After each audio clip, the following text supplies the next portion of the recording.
This one's another 2-in-1, and this time it is Sandslash, Cantonian, and Alolan. Sandslash and its Alolan counterpart each want to play a similar role on their respective weather teams. They each have two abilities that are entirely dependent on if their respective weather is set up on the field. The original Cantonian Sandslash has Sandveil as its default ability, so it increases the evasion stat one stage when sand is active, and then it has the hidden ability of Sand Rush, so its speed will double in a sandstorm. The nice thing about both of these abilities as well is they also grant an immunity to chip damage from Sandstorm at the end of the turn. Normally this would not matter because Sandslash is a ground type, meaning it's one of the three types that is naturally immune to Sandstorm chip damage, but this comes in handy if you terastallize away from the ground typing into a different type. Sandslash is kind of glassy at the end of the day, so making sure that your Focus Sash doesn't get broken by Sandstorm's chip damage is going to be huge in the long run,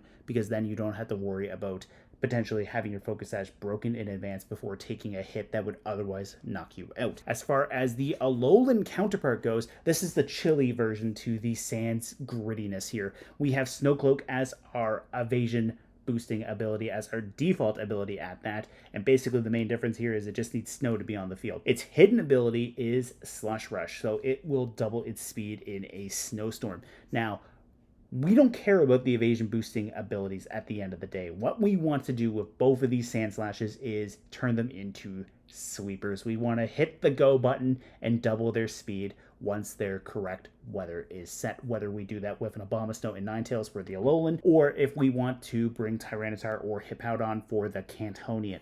Now, their stats are relatively similar at the end of the day as well, so let's get into that breakdown right here. Cantonian Sandslash has 75 HP, 100 attack, 110 defense, 45 special attack, 55 special defense, and 65 speed.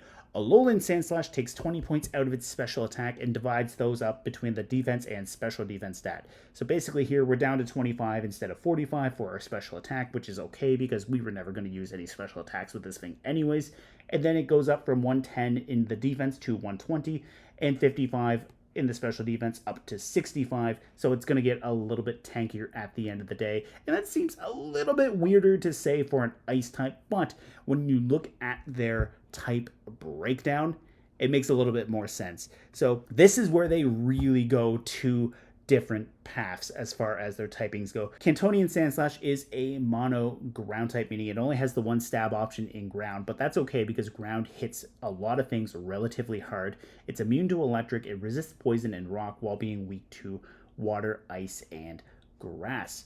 Alolan Sandslash here is a dual typing of ice and steel, meaning it has two stab options, with ice being one of them. Ice is also a huge typing to hit things super effectively. Ice and ground both have phenomenal synergy coverage-wise, and spoiler alert, when we get into the movesets, we're going to be pairing some ground type moves with the Alolan variant as well. But anyways, as far as our breakdown goes, we have an immunity to poison, we have a 4 times resistance to ice, we have 7 resistances to bug, psychic, dragon, fairy, flying, normal, and grass, 1 weakness to ground, and then 2 4 times weaknesses to fire and fighting.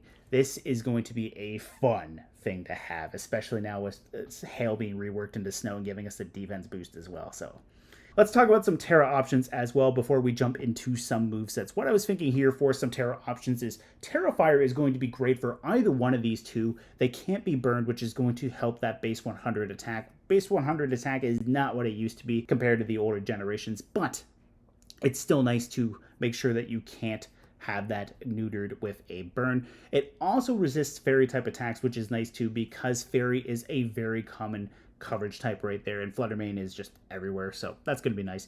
And plus, this also covers the Alolan variant's 4 times weakness to fire. As far as grass goes, it makes us immune to powder moves, so we don't have to worry about being spored. It also covers the Kanto variant's weakness to both water and grass while covering the Alolan variant's weakness to ground, which is going to be huge.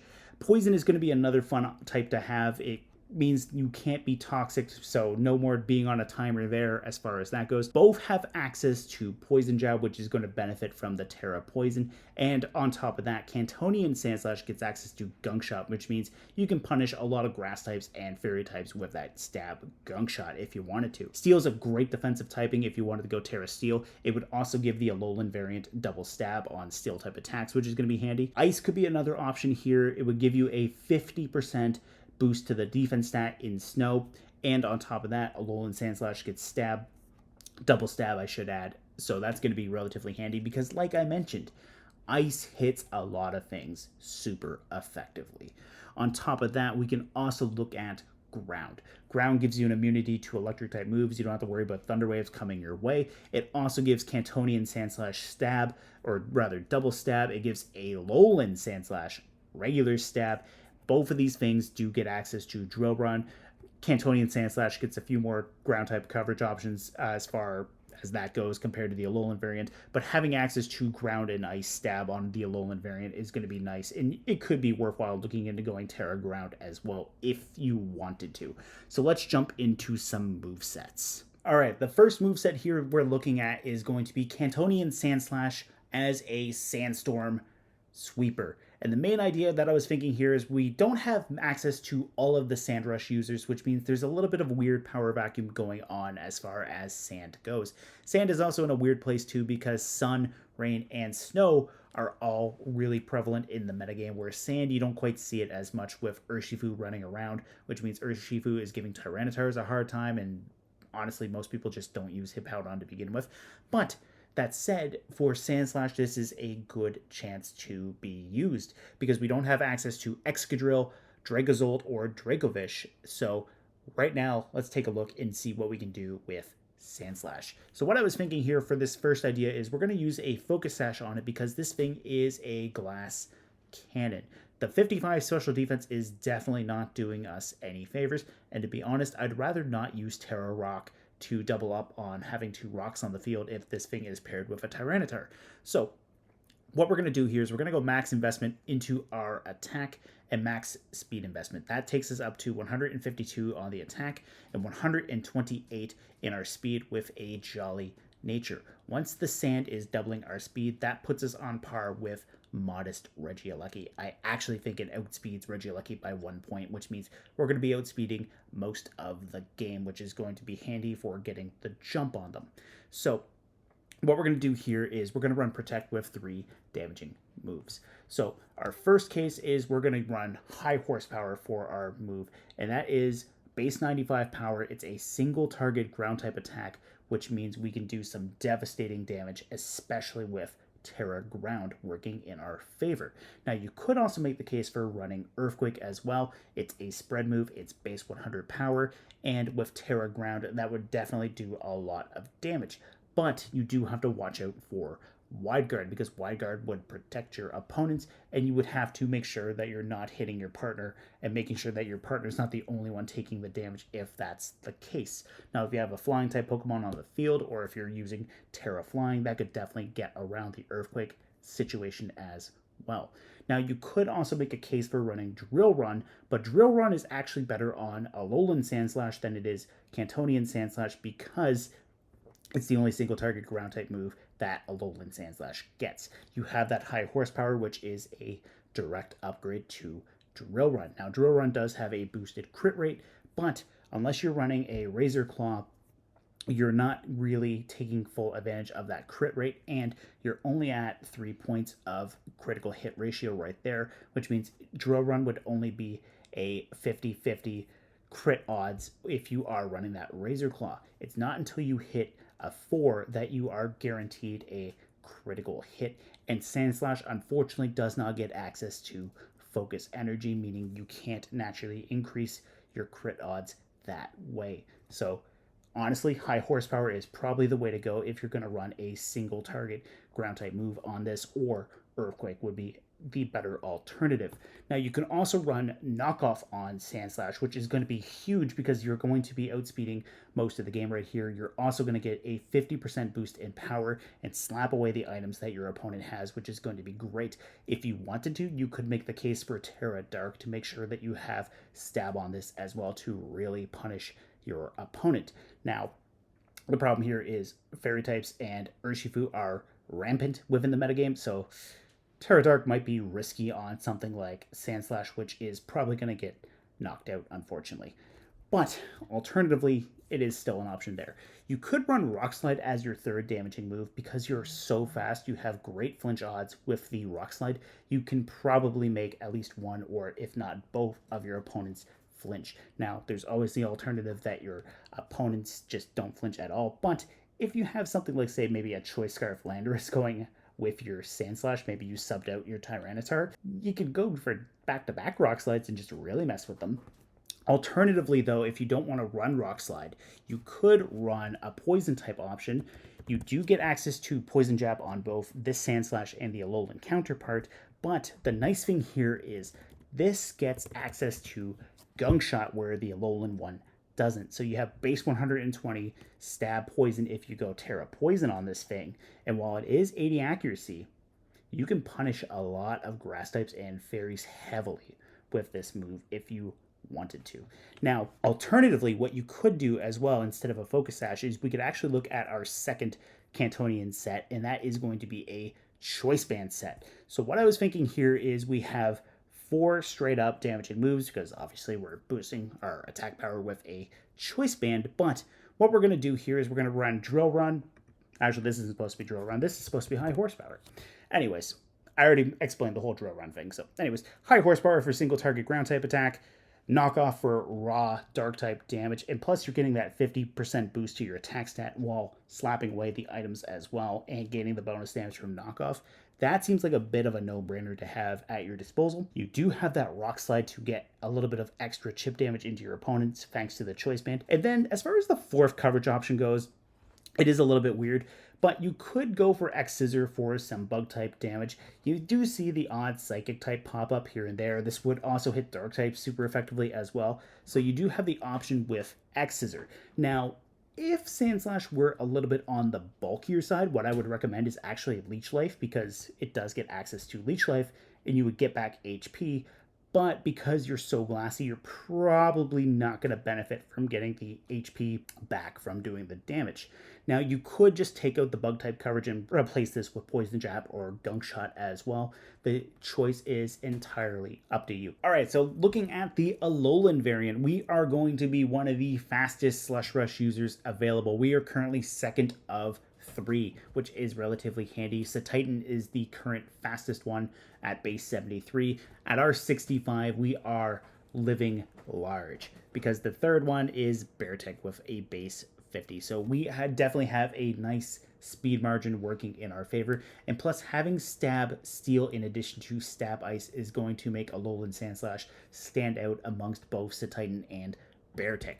So what I was thinking for a first idea here is we're going to run a Focus Sash with 3 damaging moves and Protect. Protect will definitely help keep us around, and on top of that, having our Slush Rush doubling our speed to make us on par with Regieleki at a modest nature means we are going to be punishing a lot of our opponents, especially if anyone tries to bring an Alolan Ninetales to this Sandslash fight. So what I was thinking for our first move here is we're going to run Ice Spinner. Ice Spinner or alternatively Icicle Crash.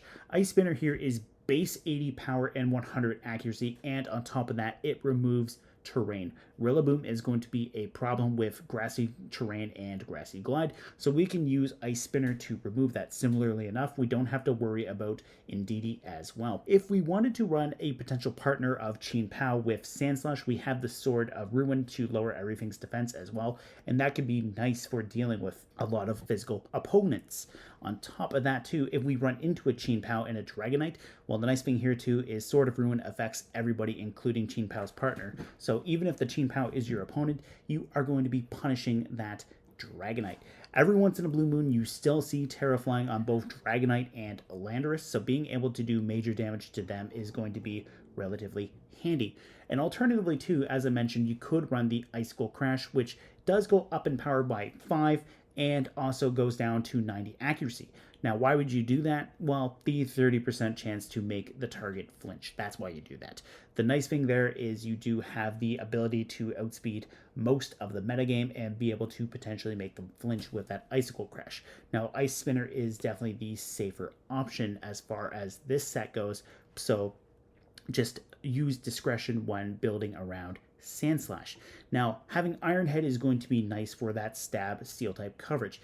Because we're so fast, we're going to be outspeeding Alolan Ninetales, especially if our opponent brings Alolan Ninetales, and then we don't have to worry about Aurora Veil potentially going up before we hit them. Now, if they do have Prankster, Tailwind working in their favor, then yes, Aurora Veil will go up, but unless they Terrasilize away from Ice Fairy, we're going to be hitting them with 4 times super effective damage, and to be honest, I don't think many Ninetales run the Focus Sash. I think chances are what they do is they run a Light Clay to extend Aurora Veil from 5 turns to 8. So being able to hit them hard, especially with the Aurora Veil working against us, we should still be able to knock it out with that 4 times stab option. Now, if they tear away from it, chances are Ninetales is going to live, but that's a gamble I'm willing to take. Now, our third damaging move could potentially be Knockoff, which could be great Dark-type damage. And on top of that, you are removing items, meaning you're going to also gain a 50% boost in power.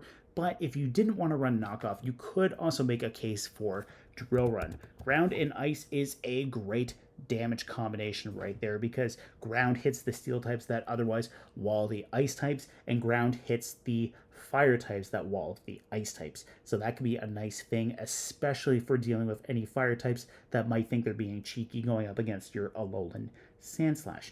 Now, another set that I was thinking is we could actually look at a loaded dice set. Icicle Spear. We haven't talked about that yet. It's a multi-striking move that hits a minimum of 2 times with a maximum of 5 times. You throw that loaded dice on there, well, now you're hitting a minimum of 4 times, meaning that base 25 power might as well be base 100 before stab is applied. And if you get lucky and you hit the all 5, that's base 125 power right there. That's major damage. And on top of that, if your opponent is running Focus Sashes, yeah, you're shredding that Focus Sash and potentially knocking them out with the one move, which can be really helpful, especially running Helping Hand on Alolan Ninetales next to your Alolan Sandslash. That would put Sandslash over the moon, and you don't have to worry about having a Life Orb for the extra damage because you have that Helping Hand option.